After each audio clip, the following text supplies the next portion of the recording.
কবর এমন এক ঘর যেখানে নাই কোনো বাতি, নাই কোনো সাথী।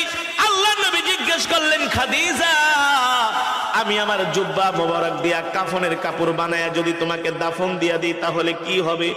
আম্মা জান খাদিজা বলে, গো আল্লাহর নবী, যদি আমি কোনো কারণে জাহান্নামী হয়ে যাই, আপনার জুব্বা মোবারক আমার শরীরে লাগার কারণে, থাকার কারণে জাহান্নামের আগুনের এত বড় সাহস নাই।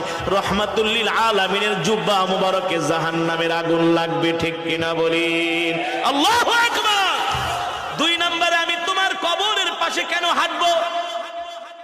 আম্মা জান ডাক দিয়া বলে, গো আল্লাহর নবী, কবরের মাটি যদি আমাকে এক পাশ থেকে আরেক পাশে চাপা দেয়, আপনার পা মোবারক যদি কবরের পাশে লাগে, মাটির পাশে লাগে, ওই মাটির এত বড় সাহস নাই আল্লাহর নবীর পা মোবারকের জায়গা ভেদ করে এক পাশের মাটি আরেক পাশে এসে খাদিজাকে চাপা দিবে।